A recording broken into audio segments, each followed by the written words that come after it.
ஐயோ! யாராவது எங்கள காப்பாத்துங்களேன்! இப்படியே போனா எங்களோட நிலைமை என்ன ஆகுறது?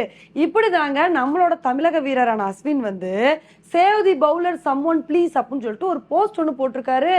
இந்த ஒரு போஸ்ட் தாங்க சோசியல் மீடியால பயங்கர வைரலா ஷேர் ஆகிட்டு இருக்கு.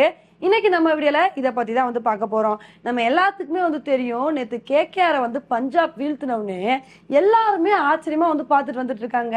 ஏன்னா நேத்து மேட்ச்ல வந்து 2 டீமுமே பவுலர்ஸ பிரிச்சு மேய்ஞ்சு பேட்டிங்ல வேற லெவல் பெர்ஃபார்மன்ஸ் வந்து குடுத்தாங்க. இத வந்து பார்த்த உடனே நேத்து மேட்ச் நடக்கும்போது கூட கமெண்ட்ரி பண்றவங்க என்ன மாரிலாம் வந்து சொல்லிட்டு வந்துட்டு இருந்தாங்கன்னா, இதே மாரியே ஒவ்வொரு பேட்ஸ்மேன்ஸும் பவுலர்ஸோட பால வந்து பிரிச்சு மேய்ஞ்சாங்க.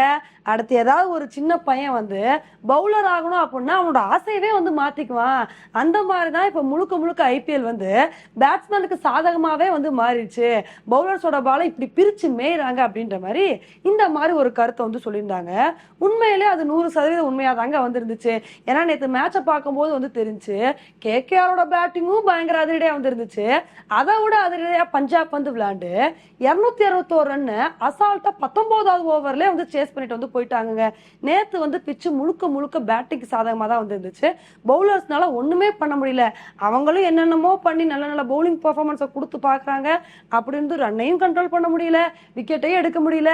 இதனால 2 பக்கமுமே பவுலர்ஸ் வந்து பயங்கரமா திணறிட்டு இருந்தாங்க. இதனாலதான் நேத்து மேட்ச் முடிஞ்ச உடனே அஸ்வின் என்ன ஒரு போஸ்ட வந்து போட்டிருக்காருன்னா, save the bowler someone please அப்படின்னு சொல்லிட்டு இந்த மாதிரி ஒரு போஸ்ட் வந்து போட்டிருக்காரு. யாராவது வந்து பவுலர்ஸை வந்து காப்பாத்துங்களேன் அப்படின்னு சொல்லிட்டு இந்த மாதிரி கெஞ்சி கேட்டிருக்காருங்க. இதை வந்து பார்த்தோன்னே ஏன் அஸ்வின் வந்து இந்த மாதிரி ஒரு போஸ்ட போட்டிருக்காருன்னு சொல்லிட்டு எல்லாருமே கேள்வி எழுப்பிட்டு வந்துட்டு இருக்காங்க. உண்மையிலே அஸ்வின் இந்த மாதிரி போஸ்ட போடாம என்னங்க பண்ணுவாரு? ஏன்னா இப்பெல்லாம் ஐபிஎல் வந்து முழுக்க முழுக்க பேட்ஸ்மேனுக்கு சாதகமா வந்து மாறிடுச்சு. அதுக்கு தகுந்தாப்புல பேட்ஸ்மேன்ஸ்க்கு சாதகமா வந்து மாத்துற மாதிரி இம்பாக்ட் பிளேயரு, சின்ன கிரவுண்டு, பேட்டிங்க்கு சாதகமான பிட்ச் அப்படின்னு சொல்லிட்டு எல்லாமே பேட்ஸ்மேன்ஸ்க்கு சாதகமா வந்து மாறிடுச்சு.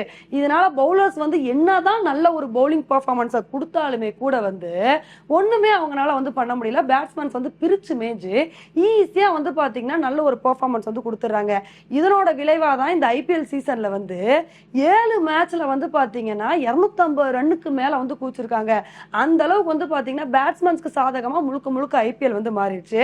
இதனாலே நிறைய ரசிகர்கள் வந்து குறை சொல்லிட்டு வந்துட்டு இருக்காங்க. இதை எப்படியாவது வந்து மாத்தணும். ஒரு மேட்ச் பாக்குறோம் அப்படின்னா பேட்ஸ்மேன்ஸ் பவுலர்ஸ் 2 பேருக்குமே சாதகமா வந்து இருக்கணும். அதை விட்டுட்டு பேட்ஸ்மேன்ஸே அடிச்சுக்கிட்டு இருந்தா நல்லாவா வந்து இருக்கும்? பவுலர்ஸும் பாவம் இல்லையா? அவங்களுக்கு தகுந்தாப்புல கொஞ்சமாவது ரூல்ஸை வந்து கொண்டு வரணும். அப்படி பார்த்தா மட்டும்தான் மேட்சும் இன்ட்ரெஸ்டிங்கா வந்து இருக்கும், கொஞ்சம் வந்து நல்லா வந்து இருக்கும். அதை விட்டுட்டு பேட்ஸ்மேன்ஸ்னே சாதகமா இருந்துச்சு அப்படின்னா கிரிக்கெட் பார்க்குற இன்ட்ரெஸ்டே வந்து போயிரும் சொல்லி இந்த மாதிரி கருத்துக்களை பதிவு பண்ணிட்டு வந்துட்டு இருக்காங்க. ஆனா இன்னும் இதுக்கு வந்து ஒரு சில பேர் என்ன சொல்லிட்டு வந்துட்டு இருக்காங்கன்னா, அதெல்லாம் இல்லப்பா, நல்ல நல்ல பவுலர்ஸும் விக்கெட் எடுத்துட்டு தான் வந்துட்டு இருக்காங்க. இதே நேத்து மேட்சை பாருங்க, எல்லாரும் வந்து நிறைய ரன்னை விட்டு கொடுத்தாலும் சுனில் நாராயண் வந்து வேற லெவல் பவுலிங்கை போட்டு 4 ஓவர்ல வந்து கம்மியான ரன்னை விட்டு கொடுத்து ஒரு விக்கெட் வேற வந்து எடுத்தாரு. அதே மாதிரி ராகுல் சாகரும் வந்து நல்ல ஒரு பவுலிங் பெர்ஃபார்மன்ஸ் தான் வந்து கொடுத்தாரு. இதே மாதிரி பவுலர்ஸும் வந்து பேட்ஸ்மேன்ஸ்க்கு தகுந்தாப்புல ஒரு வீகத்தை போட்டு நல்ல ஒரு பவுலிங் வந்து கொடுக்கணும். அதை விட்டுட்டு வந்து அவங்களும் வந்து நாங்க இப்படிதான் வந்து விளையாடுவோம் அப்படின்னா கஷ்டமா வந்து போயிடும். ஏன்னா நேத்து மேட்ச்ல என்னதான் சசாங் சிங் நல்லா விளையாண்டாலும் சுனில் நாராயணோட பால்ல ரொம்ப கவனமா வந்து விளையாண்டாரு.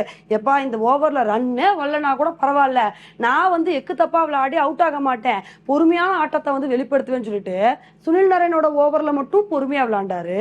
அதுக்கப்புறம் வந்து பாத்தீங்கன்னா மத்த ஓவர்ஸ்ல பட்டைய கிளப்பினாரு. அதனால வந்து நல்ல நல்ல பவுலர்ஸும் பவுலிங் போட தான் வந்து செய்யறாங்கன்னு சொல்லி இந்த மாதிரி ஒரு சில பேர் கருத்துக்களை பதிவு பண்ணிட்டு வந்துட்டு இருக்காங்க. ஆனா எப்படி பார்த்தாலுமே ஐபிஎல் வந்து கொஞ்சம் பேட்ஸ்மேன்ஸ்க்கு ஒரு எட்ஜில் வந்து சாதகமாக தாங்க வந்திருக்கு. இதை வந்து மாத்துறதுக்கு ஏதாவது முயற்சிகள் பண்ணா மட்டும்தான் இனி வரப்போற காலத்துல ஐபிஎல் வந்து இன்ட்ரெஸ்டிங்கா வந்திருக்கும். அப்படி இல்லை அப்படின்னா என்னப்பா சேஸ் பண்ற டீம் தான் வந்து ஜெயிப்பாங்க அப்படின்னு சொல்லிட்டு ஈஸியா நம்ம வந்து சொல்லிட்டே வந்து போகலாம். இப்போ அந்த மாதிரி நிலைமை தான் வந்து பாத்தீங்கன்னா ஐபிஎல் வந்து இருந்துகிட்டு இருக்கு. இனிமேலாவது இந்த நிலைமை வந்து மாறுதா அப்படின்னு சொல்லிட்டு பொறுத்து வந்து பார்க்கலாம். ஓகே ஃப்ரெண்ட்ஸ், இந்த ஒரு விஷயத்தை பத்தி நீங்க என்ன நினைக்கிறீங்க அப்படின்றத என்னோட கமெண்ட் செக்ஷன்ல வந்து போடுங்க. இதே மாதிரி இன்னொரு உங்களை வந்து மீட் பண்றேன். Bye friends.